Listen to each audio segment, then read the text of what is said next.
오늘 말씀은 예수님을 반대하는 자들이라는 제목으로 요한복음 12장 말씀 같이 나누려고 합니다. 요한복음 12장은 예수님이 십자가를 지시기 일주일 전의 내용입니다. 요한복음이 21장까지 있으니까 12장이면 아직 중간 정도잖아요. 분량으로 보면. 그런데 벌써 예수님의 십자가 지는 시기까지 내용이 진행된 겁니다.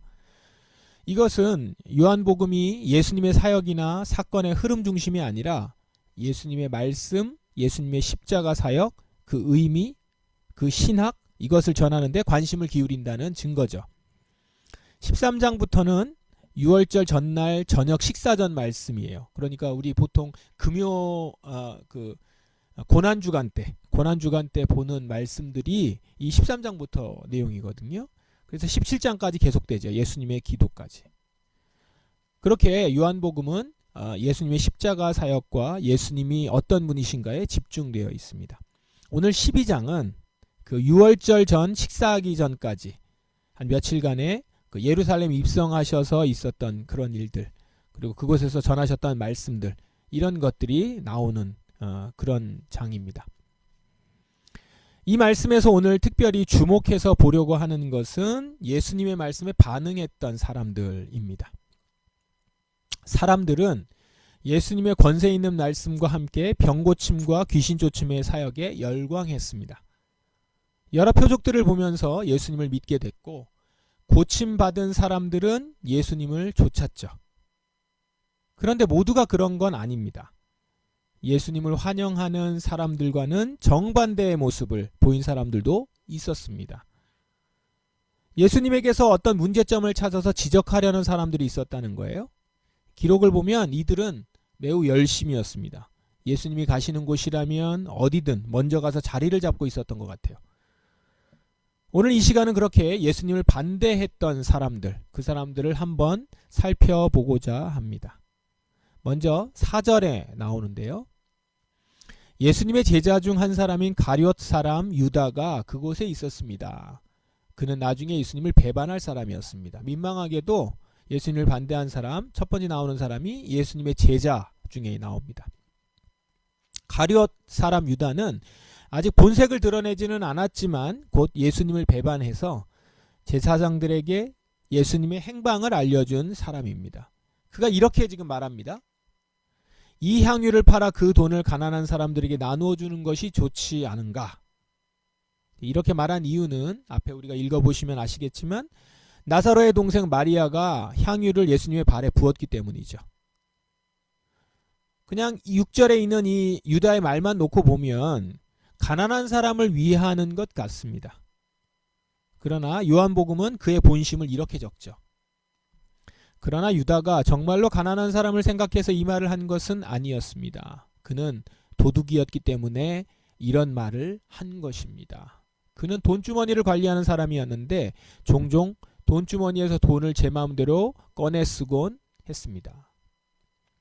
그러니까 유다는 지금 마리아가 발에 부은 향유 비용, 그 돈이 아까운 겁니다. 그리고 예수님이 이걸 말리지 않고 받은 것이 못마땅한 거예요. 그래서 사실 예수님에게 화를 내고 있는 거죠. 저 아까운 돈을 낭비하고 있는 예수님이 싫은 겁니다. 유다는 돈 때문에 예수님이 미웠습니다.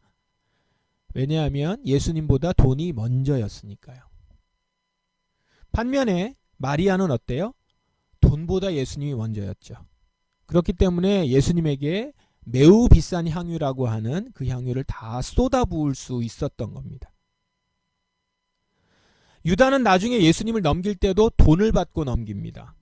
신학자들 중에서는 가룟신 유다가 예수님에게서 실망해서 배반한 것이다, 이렇게 보기도 하지만 만일 그가 그렇게 실망했다면 그냥 제자로서 떠날 수 있죠. 나는 이 스승을 받아들일 수 없어, 이렇게 떠나거나, 아니면 뭐 대의를 위해서 그런다라고 하면 반대파에게 넘길 때 그냥 넘기겠죠. 그가 어디 있는지 알려주겠죠. 근데 돈을 받고 넘긴다? 이건 그냥 돈에 대한 탐심이 더 큰 것이 분명합니다. 돈의 탐심이 점점 커졌고 곧 예수님을 팔아넘길 상황까지 되어버리니까 지금 저렇게 예수님께 비싼 향유를 부으니 항의를 하고 있는 거죠. 복음서에서 유다가 다른 데서 말하는 거 봤습니까? 가룟 유다가 다른 데 말하는 거 나오는 거 있어요? 근데 지금 여기서 이렇게 항의를 합니다. 돈의 마음을 빼앗겨 버린 거예요. 3년 내내 예수님을 쫓아다니면서 그렇게 많은 가르침을 들었음에도 불구하고 결국 마지막에 제자가 되지 못하고 예수님을 팔아버리는, 차라리 태어나지 않았으면 더 나았을 그런 사람이 된 것입니다. 그 다음에 나오는 구절은 10절입니다. 그러자 대제사장들은 나사로까지 죽이려고 모의하였습니다. 예수님이 나사로의 집에 머물자 사람들이 예수님과 나사로를 보려고 그 집으로 모여들었습니다. 죽은 사람을 살린 예수님, 그리고 예수님이 살린 나사로, 이 두 사람이 같이 있어요. 사람들은 두 사람을 보고자 몰려든 것이죠. 열광하고 있습니다. 그런데 이런 분위기가 되자 대제사장들은 예수님만이 아니라 나사로까지 죽이려 한다는 거예요. 이유가 이렇습니다. 이렇게 그들이 나사로를 죽이려고 하는 것은 나사로 때문에 많은 유대인이 예수님께 가서 그분을 믿었기 때문입니다. 예수의 영향력이 점점 커져가는데 살아난 나사로가 예수의 인기를 더하고 있다고 본 거예요. 예수님이 살린 사람이 증인처럼 있으니까 대제사장들은 그 증인을 제거하려고 하는 겁니다. 지금 대제사장들이 왜 이렇게까지 합니까? 자신들의 입지를 예수가 그리고 나사로가 위협한다는 겁니다. 유대는 성전을 중심으로 만들어진 사회입니다. 그런 성전에는 대제사장들이 있고 결국 대제사장들은 유대 사회의 중심에 있는 사람들입니다. 그런데 예수님이 성전을 보고 뭐라고 합니까? 이 성전을 헐라 내가 사흘 만에 다시 세우겠다. 요한복음 2장에 보면 나오거든요. 성전에서 장사하는 장사꾼들을 내쫓으면서 성전의 부패를 꼬집지 않습니까? 그때부터 예수님은 그들의 눈에 가시 같은 존재였습니다. 그런데 문제는 점점 예수의 영향력이 커진다는 거예요. 이러다가는 자신들의 입지가 위태해질 수 있다고 생각했을 겁니다. 그리고 결정적으로 죽은 사람까지 살려냅니다. 그러니 이제 더 이상 이대로 둬서는 안 된다고 생각했겠죠. 그래서 예수를 죽이기로 결정합니다. 심지어 나사로까지도 같이 죽여야 되겠다는 끔찍한 생각까지 하게 된 겁니다. 보세요. 하나님을 섬기는 대제사장들이, 예배를 드리는 대제사장들이 어떻게 이렇게까지 생각할 수 있게 된 건지 좀 놀랍지 않습니까? 자신들의 지위, 기득권을 놓고 싶지 않아서 분명히 나타나고 있는 하나님의 역사를 보고도 하나님께 영광을 돌리는 게 아니라 그 역사를 만든 예수를 제거하려고 하는 거예요. 하나님의 역사 따위 자기들에게 필요 없는 겁니다. 지금 내가 가지고 있는 것들, 그걸 유지할 수만 있으면 돼요. 그걸 방해하거나 그것에 조금이라도 손해를 끼친다고 하면 그 손해를 끼치는 대상을 제거하려고 하는 것이죠. 그게 하나님의 역사이더라도. 이와 비슷한 이유로 예수님을 믿지 못하는 경우가 한 군데 또 나옵니다. 42절인데요. 그러나 동시에 지도자들 중에서도 예수님을 믿는 사람이 많이 생겼습니다. 여기는 예수님을 믿는 사람이 나오네요. 하지만 그들이 바리새인들 때문에 예수님을 믿는다고 고백하지는 못했습니다. 그들은 회당에서 쫓겨날까 두려워했습니다.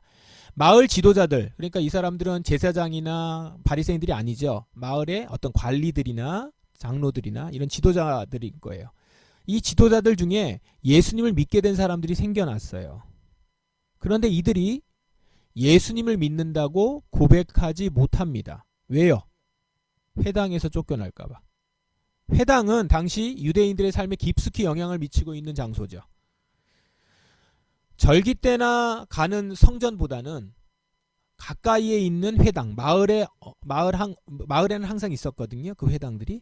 마을에 있는 회당이 유대인들에게는 더 가깝게 밀접하게 연관이 되어 있고 중요했습니다.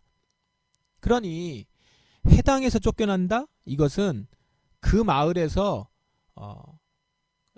원활하게 살아가는 게 어렵고요. 그리고 지도자라고 하면 더 이상 지도자로 살아갈 수 없게 된다는 걸 의미하죠. 자, 그런데 회당은 바리새인들이 주도적으로 활동하는 곳 아니에요? 그들 또한 대제사장들처럼 예수를 싫어하잖아요. 그러니까 예수를 믿는다고 고백하면 바리새인들은 그 고백한 사람을 회당에서 퇴출할 겁니다. 그래서 지금 예수를 인정하고 믿는 사람이 지도자들 중에 생겨났지만 감히 믿는다고 고백하지 못한다는 거예요. 분명히 예수의 표적을 보고 믿을 수밖에 없었지만 그걸 내놓고 고백하지 못한 겁니다. 그런데 이것이 단지 두려워서가 아니에요. 이렇게 얘기하죠. 그들은 사람에게 칭찬받는 것을 하나님께 칭찬받는 것보다 더 좋아했습니다. 단지 두려워서가 아니라 사람에게 칭찬받는 것을 버릴 수 없어서다라는 겁니다. 그 사회에 자신들의 위치를 놓치고 싶지 않았기 때문입니다. 결국 세상이 더 좋아서 예수를 믿어도 예수를 주로 시인하지 못하는 거예요. 자신의 지위 유지가 예수님을 믿는 것보다 더 중요한 것입니다. 예수님을 반대하는 사람들이 한 번 더 있습니다. 37절에 예수님께서 이 모든 표적을 사람들 앞에서 행하셨지만 그들은 여전히 예수님을 믿으려 하지 않았습니다. 이유가 다음과 같습니다. 주님께서 그들의 눈을 멀게 하시고 그들의 마음을 완고하게 하셨으니 그들이 눈으로 보고 마음으로 깨닫고 돌아와 고침을 받지 못하게 하려는 것이다. 이사야서의 말씀을 인용한 것인데요. 이들이 믿지 않는 이유는 완고해서라는 거예요. 그들의 마음을 완고하게 하셨으니, 그러니까 완고해서 그렇다는 거죠.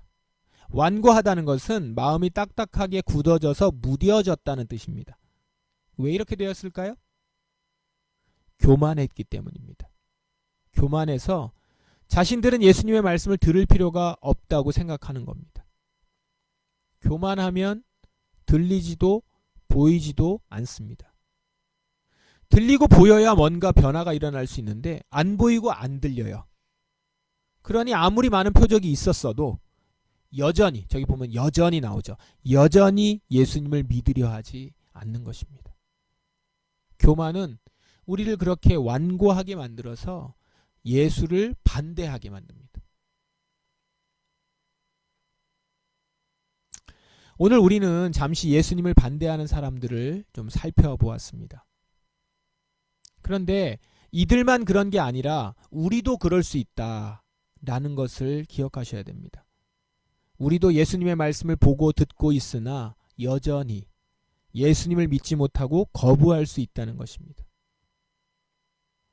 이건 단지 매일 우리가 말씀을 보다 보니까 너무 익숙해져서 그런 게 아니라 오늘 이 세 부류의 사람들처럼 그렇게 되어서 우리가 예수님을 반대할 수도 있다라는 거예요. 우리가 그럴 수 있다는 거죠. 그러면 어떤 경우인지 다시 한번 이 세 부류의 사람을 오늘날 우리에게 한번 적용해 봅시다. 첫째, 가룟 유다와 같이 돈 때문에 내 생각이 달라질 수도 있다라는 거예요. 이걸 경계하셔야 됩니다. 예수님은 돈의 신, 만몬을 경계하라고 말씀하시죠.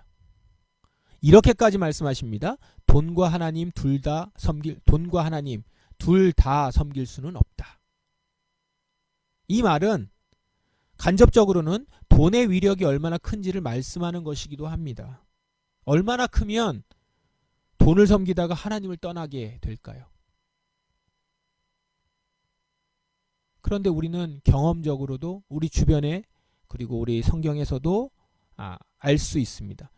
돈의 많고 적음을 떠나서 돈에 사로잡히면 예수님의 말씀이 더 이상 눈에 들어오지 않습니다. 예수님을 본다 하더라도 예수님은 나의 돈을 채워줄 대상 그 이상이 아닙니다. 우리 금요기도 때 같이 나눈 것 같은데 누가복음 보실 때 거기에 이 사람이 나왔죠. 유산을 공평하게 나눠달라고 예수님을 찾아왔던 사람 있죠. 그 동생 있지 않습니까? 기억하세요? 그는 예수님을 찾아왔어요. 찾아왔으나 오로지 자기 돈 찾을 생각에 예수님이 어떤 분인지 관심이 없어요. 관심은 오직 돈이에요. 예수님은 내 돈을 찾아줄 분, 내 돈을 찾아줄 수 있는 분, 그 이상은 아무것도 아닌 거예요. 그래서 예수님은 그 사람에게 이렇게 말씀하신 겁니다. 누가 나를 너희의 중개자로 세웠느냐. 돈의 유혹에 빠지면 가시더불 같은 상태인 겁니다. 우리 씨 뿌리는 자의 비유를 보시면 네 가지 밭 중에 세 번째가 가시덤불이죠. 가시덤불에서는 씨가 어느 정도까지는 자랍니다. 그러나 곧 가시덤불에 가려져서 시들어 죽어버리게 됩니다. 이 가시덤불이 뭡니까? 세상의 염려와 재물의 유혹이다, 이렇게 얘기하죠. 재물이 그의 신앙을 막아버려서 열매를 맺지 못하고 허망하게 말라 죽어버리게 된다는 것이죠. 결국 안 심느니만 못한 상태가 되어버리는 것이죠. 가룟 유다 같이 그렇게 된 거죠. 그가 태어나지 않았으면 더 나을 뻔했다. 그러므로 여러분, 오늘도 우리 자신을 다시 돌아봐야 합니다. 가룟 유다만 그런 것이 아니라 돈에 탐심이 들어가고 돈에 얽매이기 시작하면 우리 또한 가룟 유다가 예수님을 바라보듯이 그렇게 보게 된다는 것이죠. 그래서 어느 순간 예수님의 말씀을 따르는 게 낭비처럼 보이고 예수님을 위해서 무엇을 쓰는 것이 아깝고 그러면서 투덜대고 왜 이걸 그대로 방치하는지에 대해서 화를 내고 그러다가 돈 때문에 예수님을 배반하는 겁니다. 그렇게 돈 때문에, 돈의 탐심 때문에 예수님을 반대하는 자리에 설 수 있다라는 것을 오늘 경계해야 할 것입니다. 둘째는 지금 내가 누리고 있는 지위를 놓고 싶지 않아서 예수님의 말씀을 따르고 싶지 않을 수 있습니다. 사역자들 중에 이런 경우가 많이 나타납니다. 대제사장들이나 바리새인들 같은 경우죠. 잘못된 신학과 목회에도 불구하고 교회 운영을 위해서 말씀을 외면하는 겁니다. 개혁을 외치고 회개를 촉구하면 그렇게 말하는 사람들의 입을 막고 제거하려고 하죠. 실질적으로 정말 입을 막아버립니다. 그런데 비단 사역자들만 그런가요? 일반 성도들도 지금 자기들이 교회에서 누리는 편안함과 안락함을 잃고 싶어 하지 않아요.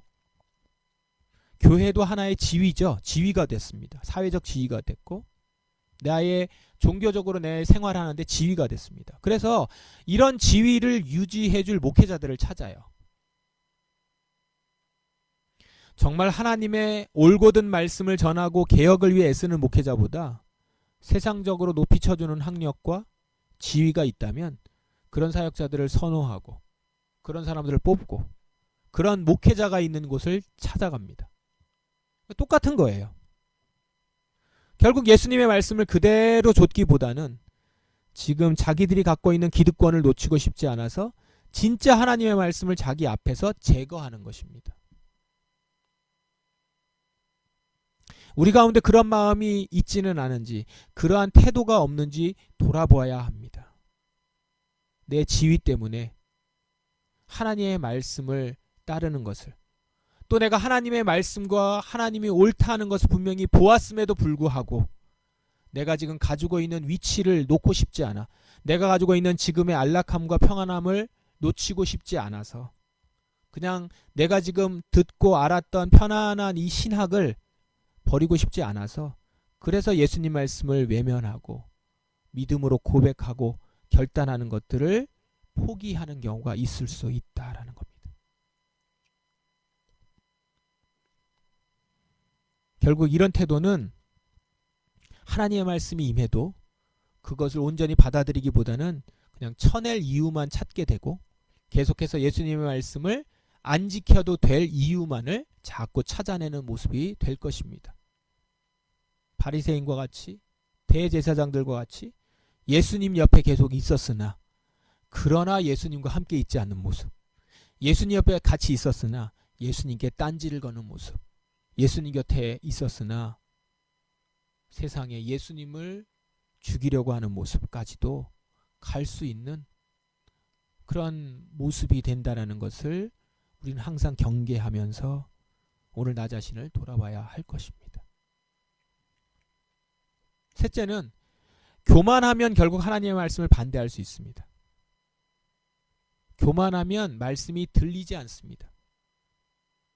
내가 옳다, 나는 안다, 다 안다, 이미 다 들어서 알고 있다 라고 생각하는 순간 마음이 굳어져서 새로운 말씀이 들려도 받아들여지지가 않는 겁니다. 내가 지금 알고 있는 것이면 충분하다 이렇게 생각하는 순간 새롭게 깨닫게 되는 말씀이 있어도 듣고 싶지 않은 거죠. 그리고 이상한데 내가 꼭 그걸 받아들여야 되나? 생각이 게을러지기도 하고 아예 들려오지 않을 때도 있고요. 여러분, 교만은 정말 계속 우리 자신을 돌아보아서 꺾어버려야 하는 태도입니다. 우리는 언제나 교만할 수 있음을 알고 경계하는 모습으로 항상 내 자신을 돌아보는 것, 그게 바로 겸손한 태도입니다. 나는 언제나 교만할 수 있다. 나도 저렇게 교만하게 될 수 있다. 라는 것들, 그래서 완고하게 될 수 있음을 항상 경계하는 모습이 그게 바로 겸손한 태도라는 것이죠. 그래서 나는 언제나 교만할 수 있다라고 하며 그 교만한 자리가 어떤 자리인지를 경계하며 겸손히 기도하고 말씀을 듣고 말씀을 따라가려고 하는 모습이 우리 가운데 있어야 될 줄 믿습니다. 사랑하는 여러분, 돈 때문에, 지위 때문에 교만해져서 수많은 예수님의 표적을 접하고도 말씀을 접하고도 그것이 하나님을 만나는 통로가 되지 못하고 오히려 그것을 비판하고 거부하고 제거하려고 하는 그런 모습이 우리에게도 나타날 수 있음을 우리가 자각해야 합니다. 성경의 바리새인과 대제사장의 모습이 계속 나오잖아요. 그것은 단지 예수님을 이렇게 공격한 사람들이 주변에 있었구나, 이걸 기록하기 위해서, 그래서 예수님이 힘드셨겠구나, 이거를 보여주기 위해서만 쓴 것이 아닙니다. 바로 이들이, 이런 바리새인과 대제사장들이 내가 될 수 있다는 것이죠. 내가 그 자리에 있을 수 있는 것이고 나도 그렇게 생각할 수 있고 그렇게 말할 수 있고 그렇게 예수를 반대할 수 있는 자가 될 수 있다라는 것.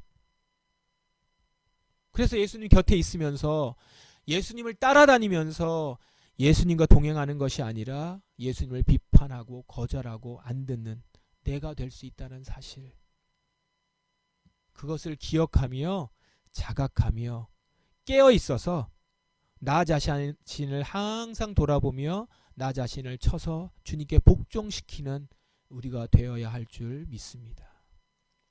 그래서 우리는 예수님의 표적을 보며 그 표적이 지금 이 세상에, 이 땅 가운데, 우리 가운데 나타나며 예수님의 말씀이 역사하는 것을 보고, 그리고 새롭게 예수님의 말씀 안에서 오늘 이 시대에 나에게 주어진 사명을 발견하고 예수님께 영광을 돌리고 예수님을 나의 주 나의 하나님으로 고백하며 시인하며 세상 가운데 나의 주님은 예수님을 고백하는 그런 주님의 참 제자로 오늘도 서시고 내일도 서실 수 있는 우리 포도나무 성도들 한 사람 한 사람이 되기를 주님의 이름으로 축원합니다. 같이 말씀을 의지하여서 이 시간 기도하십시다. 주님, 저도 이런 유다와 같이 대제사장들과 같이 바리새인처럼, 아니면 예수님을 믿었으나 차마 그것을 세상 앞에 고백하지 못하는 그런 지도자들처럼 내가 그런 모습이 될 수 있습니다. 완고하여서 교만하여서 주님의 말씀을 듣지 않을 수도 있는 그런 존재임을 항상 기억하며 주님 앞에 언제나 엎드려 주님을 따라가는 제자가 되길 원합니다. 주여, 우리 공동체가 참 제자가 되는 공동체로 한 명도 빠짐없이 그 자리에 있길 원합니다. 이렇게 기도하며 나아가십시다. 다 같이 기도하겠습니다.